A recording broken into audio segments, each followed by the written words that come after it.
Welcome to New York's #2 sports show.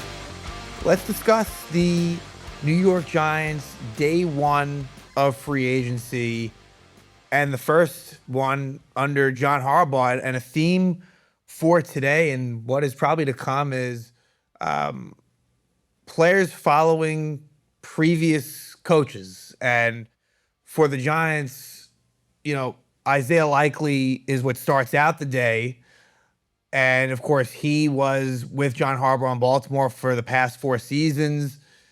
The Giants have a new punter in Jordan Stout, who also was with John Harbaugh as well for the previous 4 seasons, an all-pro punter.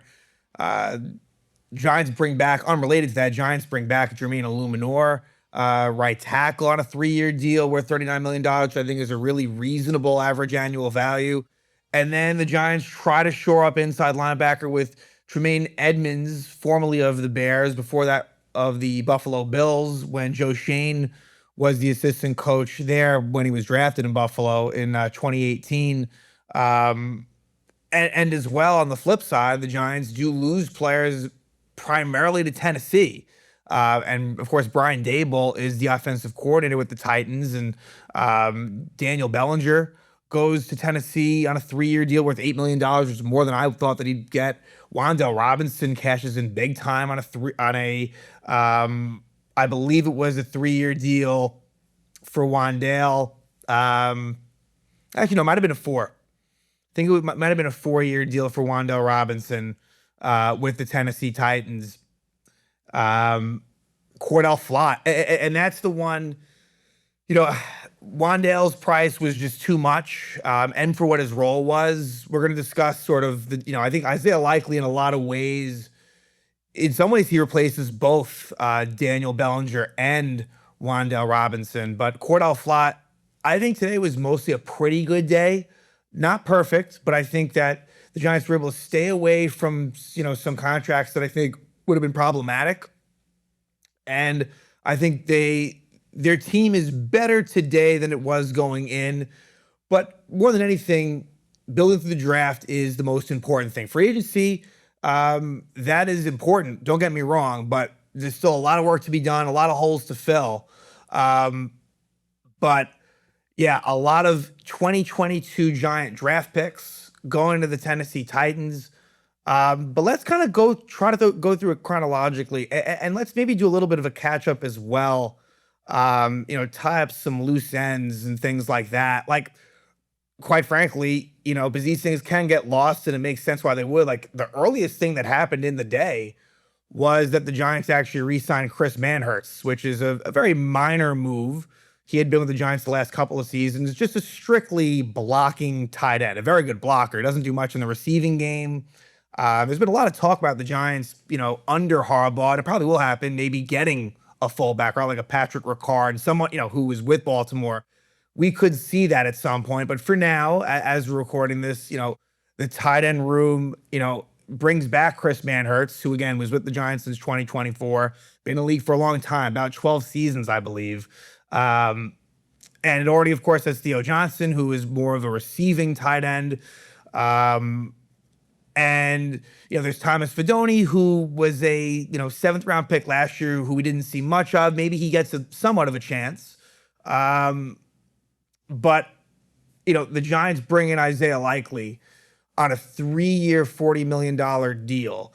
And, you look at it and it's tough. He's a tough one to figure out value-wise because there's a lot of upside there. But look, just this past season, it wasn't necessarily his fault. I think injuries and, playing behind Mark Andrews a bit, and there was some other tight ends as well in that Raven mix. He ends up with 27 catches for 307 yards and 1 touchdown. But the year before that, 42 catches, 477 yards and 6 touchdowns. In his second season, so 3 years ago, 30 catches, 411 yards, 5 touchdowns. And then his rookie year, 36 catches, 373 yardage, and 3 touchdowns. And as well, 11 catches, 176 yards, and 2 touchdowns in his last 4 playoff games. And, just thinking about this past season, that 1 touchdown, there was at least 2 distinct situations where he could have scored a touchdown, and either he messed up, right, by fumbling, I think, into the end zone. And then there's another one where may have been more of an official's fault as to why it was ruled a touchdown. So this is a guy that is a red zone threat. He's 6'4", 235 pounds, still 25 years old. And I think that he's someone that really is going to be used quite a bit. You know, the Giants are going to go from having a slot wide receiver who's very diminutive in Wan'Dale Robinson to a big body in Isaiah Likely. He's not someone you're going to see lined up. He's not an inline blocker guy at all. I mean, Theo Johnson, despite not being the best blocker, I think will be more in that role. And Isaiah Likely, you got to kind of view him a little bit as a wide receiver. And just from a financial standpoint, if it does work out, to pay him, a modest, I know it sounds crazy, but, a 3-year, $40 million deal. I mean, just look at what Wan'Dale Robinson got. Now, I know Wan'Dale Robinson is an actual wide receiver, and I know that, look, the stats he put up this year was no joke. Wan'Dale Robinson, he's not a nobody. But for him to be making that much, if you can somehow get real production out of Isaiah Likely, look, right now, behind Malik Neighbors, who hopefully is back healthy, and things can change. We'll see what happens in the draft. But Isaiah Likely right now is probably your second real passing option for the New York Giants, right? Because the wide receiver room, it's a bit thin. You have Darius Slayton there coming off of a really rough season. We'll talk about, the Giants re-signed Isaiah Hodgins, but that's really more of a depth signing more than anything. And so it is, Isaiah Likely more than ever before will have a real opportunity. I think probably more than you have at Baltimore, and it says a lot, the fact that he wanted to follow John Harbaugh and a lot of other, coaches that he's familiar with from his days in Baltimore. So that kind of starts out the day. And then we shift to Jordan Stout. And I don't know. I mean, I think this was on the radar only because there were rumors, and it's a natural fit, the fact that Stout was, again, in Baltimore with Harbaugh, and Harbaugh is a special teams guy by trade, so he knows this very well. It's a 3-year, $12.3 million deal for Stout. And, Jamie Gillan was given a 3-year contract extension before last season. And Jamie Gillan he has a good leg, but not great as far as, and he never has been with the Giants. He's been the Giant punter, I want to say, for give or take the last 3 seasons. Jamie Gillan, I think right in that range, I want to say from right around 2023, maybe 22. But either way, Gillan is released. And that comes as no surprise with the Stout signing. But he is the highest paid punter in the NFL. And, the stats are good. Has a strong leg. He was a 4th-round pick. It's interesting. Likely and Stout were both 4th-round picks by the Ravens back in 2022. And look, you're going to, with the contract that he got, because look, it's not a premium position, punter, even though it can be very important. And with the new rules, that is the case. But there will be, if he does somehow mess up, I think there is more criticism there for sure when you do give him the highest contract for a punter. But I think this is a good thing just in terms of improving, because Jamie Gillan, he was not one of the upper echelon punters in the NFL. There's just no doubt about that. And so another Raven brought on board to the Giants in Jordan Stout. Then from there in the day, speaking of players that did not go from the Ravens to the Giants is Tyler Linderbaum. But, $27 million per year going to the Raiders, that's a lot. That is by far the most in the market for a center. So I understand why the Giants did shy away. Again, it improves you, but again, this is a Giants team that needs to fill many, many holes. And it's not a situation where it's like, all right, it's just a couple of things you need to plug and then you're going to be a great team. If that was the case, maybe it's a different story. But you kind of have to be smart with the way you divvy up the money. And so they don't go after Linderbaum. We find out that Wan'Dale Robinson, and this was, as well as Daniel Bellinger, that they go to Tennessee. Bellinger, 3 years, $24 million, so $8 million per season. That came as a bit of a surprise to me. I mean, I think Daniel Bellinger, he's okay, right? Like, he's a decent blocker. He can help you out in the passing game a little bit, but clearly, I mean, Tennessee was a team that has a lot of cap flexibility and try to flex it as much as possible. So Bellinger follows Brian Dable and then Wan'Dale Robinson as well. 4 years, $78 million is just crazy. And I hope the best for Wan'Dale Robinson. Again, one of the few players that really did show out in what was a really rough era of time. It's funny, really, that the year the Giants made the playoffs, he started out hurt, didn't make much of an impact on that 2022 team. But really, when you think about some of the bad teams, with Tommy DeVito, Wan'Dale Robinson really what was fairly effective, maybe not always utilized properly. And again, he's a small guy, but I could see, him having some success in Tennessee. All that to say, it really would not have been worth it for them to go that far with Wan'Dale. Good for him. But yeah, $19.5 million per year, just for where the Giants are and just in general, wasn't worth it, in my opinion. So he goes to Tennessee. And then what else as the day kind of moves along? Just some more notes, I guess, as far as the players that I'd already mentioned.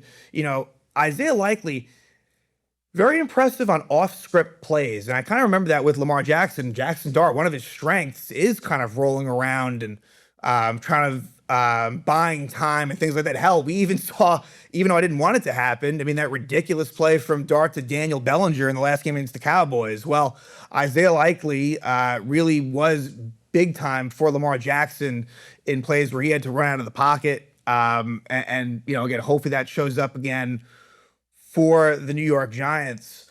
And again, just to further the point about Isaiah Likely as far as inline tight end usage, last year, only 27.1%. The most it ever was 50% in 2023.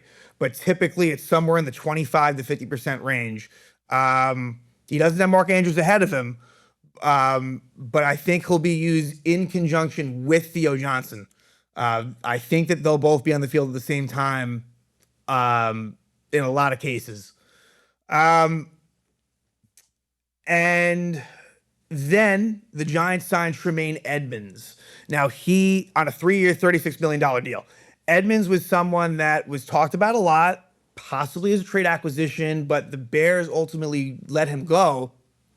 And so the good news is Giants don't have to get rid of anyone, whether that be draft picks or players. I know there was, I think, there's always just some conversation around Kayvon Thibodeau.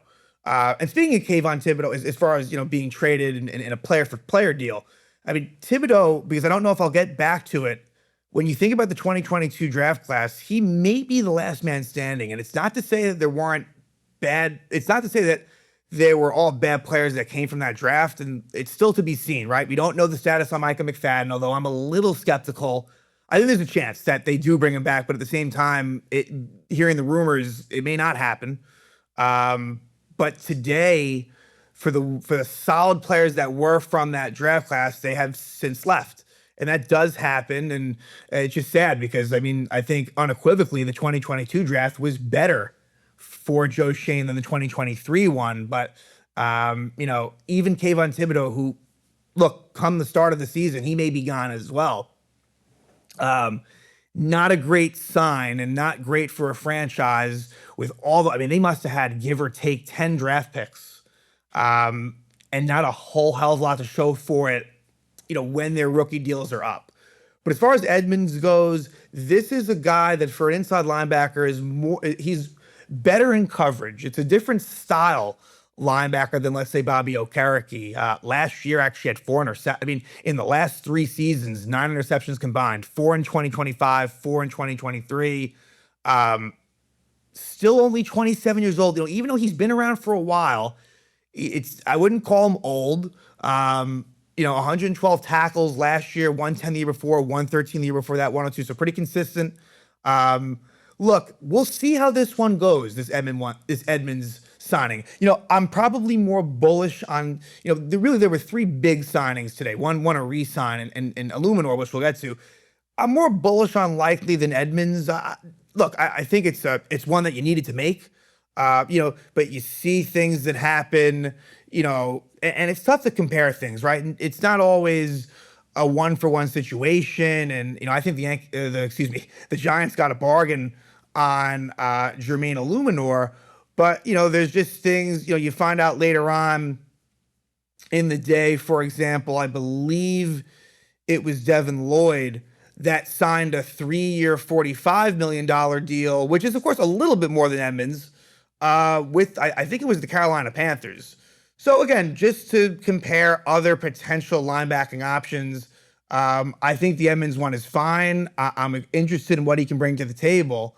But, like anything else, when all is said and done, we'll see if this ends up being the right move. Look, he was released by the Bears. That speaks to something, but then he does still come in with a 3-year, $36 million contract. So clearly, there still is value there. But I just want to see here with Lloyd to just confirm that it was a 3-year, $45 million deal with Carolina for $15 million per season.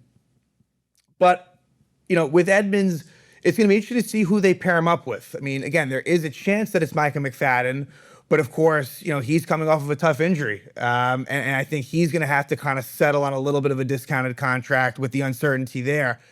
Yeah, Devin Lloyd, 3 years, $45 million, who is, a far superior player. And so GM Dan Morgan from the Panthers scoops him up, formerly of the Jags. But for Edmunds, again, there's 9 interceptions over the last 3 seasons. Now, some of them were on tip balls and things like that, but you still got to put yourself in position to make those plays. And I think that this is going to be someone that's right in the center of that defense for just about the next 3 seasons or so. So he's an important player. I think that, the Giants should try to place a little bit more emphasis on that position. It's somewhere, and I think that maybe with John Harbaugh in the mix here, they will. And it hopefully will be an upgrade over Bobby Okereke, because the last couple of seasons, he was really non-existent and wasn't anywhere near the same player that he was back in 2023. So hopefully get a little bit more juice with Edmunds. And so he is in on a 3-year, $36 million deal. And then it's Jermaine Eluemunor. And Eluemunor comes in at 3 years, $39 million, which is, close to a bargain. $26 million guaranteed. And I believe all of that is in the first 2 seasons. So it makes it a situation where, hey, you could cut bait and not have to face really much consequence if somehow, you don't want to have him for that 3rd year.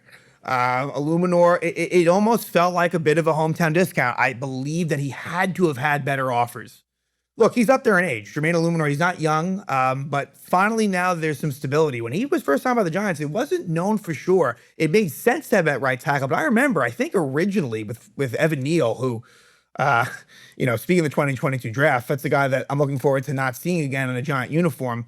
But Eluemunor, I believe, started out of practice at guard a couple of years ago in 2024, and then was was wisely, almost by, because I think Neal might have been hurt, to right tackle. So now you have Andrew Thomas on the left, Jermaine Eluemunor on the right. That's a good place to be. That was to me more important than anything. I would have loved to have had Cor'Dale Flott back, but they probably weren't that far from that happening, because here's the thing, with Flott being gone, that cornerback position, it's in a tough place right now.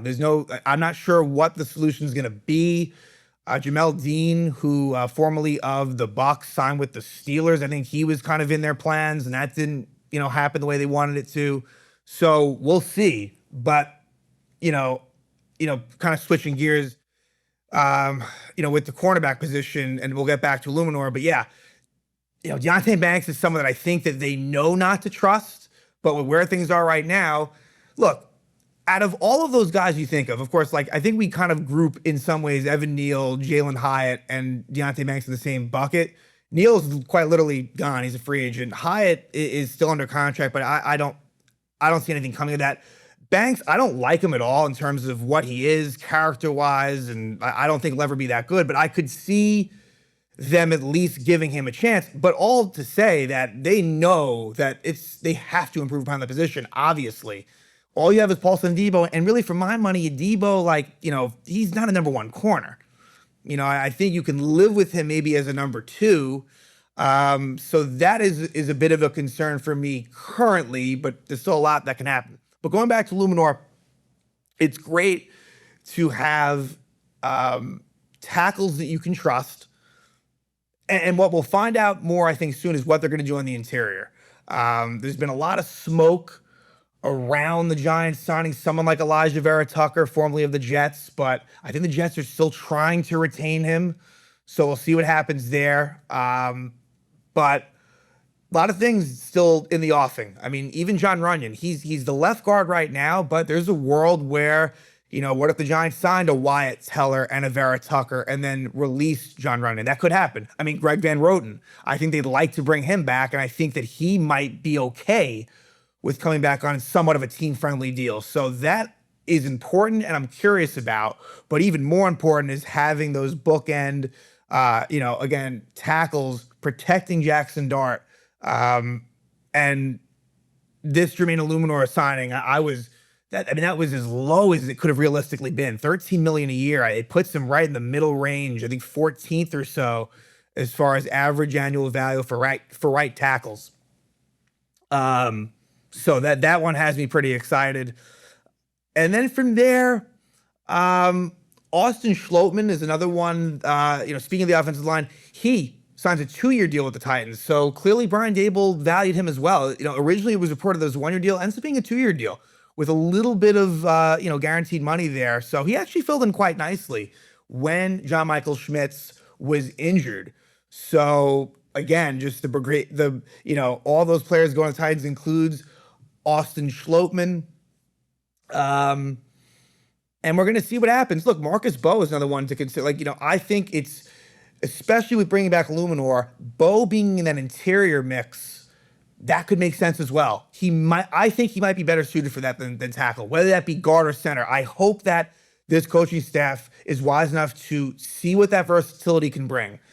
Again, especially with this, it'd be one thing if there was an opening at tackle. There really simply isn't. And I think that his skill set might be better inside anyway. As I had, mentioned briefly, Isaiah Hodgins is back, which I think makes sense. He should have been around sooner last year. Did tail off a bit. He was better and more productive when Jameis Winston was at quarterback, but I think that Hodgins is a good guy to have there in camp. See if he can make the team. Obviously Joe Shane is used to him back from, even Buffalo. And so he is back in the fold. And then you get a little bit of safety news. Dane Belton goes to the Jets on a 1-year deal worth up to $6 million. Belton was he was the third safety for the most part in his 4 seasons, got some starts here and there, was someone that made, for someone that didn't play all that often, 6 interceptions, which was the most of any Giant during that period in the last 4 seasons. Led the Giants interceptions in 2022 and 2024, 3 combined for those years. More speaks to the ineptitude of the team more than anything else. But Belton was someone that I thought was fun. He was actually pretty good on special teams. Now the replacement for that essentially is Ardarius Washington, and you guessed it, another Raven. Was there since 2021, undrafted. He is someone that is probably not quite, he can definitely play on special teams, but I think there's a little bit more upside defensively. He played a lot in 2024, but injuries have been a problem for him. Came back late last season, so we'll see. But in some ways, he kind of takes that Dane Belton role. And so that is pretty much what we have. I mean, going back to Tremaine Edmunds, I think that, he's someone that hopefully, can really make a difference on this defense, because a lot is going to be, especially depending on what else they do. I think it might, if it makes sense cap-wise, I definitely would like to bring back, either Micah McFadden or someone else, and not have it be so dependent on Edmunds. But we'll see what happens there. And I would expect some more news in the coming days. Obviously the Giants have been pretty active, and here we go, actually. Not for the Giants, but someone I was talking about. Elijah Vera Tucker is not going to the Giants. He's staying in the AFC East and actually signs with the New England Patriots. So that is interesting there. So the Giants will have to look elsewhere. And look, it may just be as simple, and it's a 3-year deal for Elijah Vera Tucker. I don't have the financials on it at this point, but I think that, look, it may just simply be somewhat running it back. I don't think it'll be like Runyon, Schmitz, Van Roten, but it might be 2 of the 3, if nothing else. But I think that whether it be through the draft, even though you brought back Eluemunor, the offensive line is the most important thing as far as Jackson Dart is concerned, and having him grow and progress and keeping him healthy. but we can take Vera Tucker off the board as someone who really was heavily rumored to the Giants. That's the Giants, and that's where it goes to show you. You never know, right? You see things, but it's all just talk until it becomes official. So we'll see what happens here. Typically in these free agent periods, there's a lot that happens the first couple of days. So I would not be surprised if we hear a little bit more, tomorrow and maybe a little bit after that. But again, the Giants bring in Isaiah Likely on a 3-year deal. They have a new punter, Jordan Stout, 3-year deal. Tremaine Edmunds, also a 3-year contract. And they bring back Jermaine Eluemunor. They lose a bunch of people to the Tennessee Titans. But all in all, I think a decent day for the Giants, as clearly John Harbaugh is, making his impression and making a lot of calls as far as what this Giant roster is going to look like. And I don't expect that to change as this offseason continues.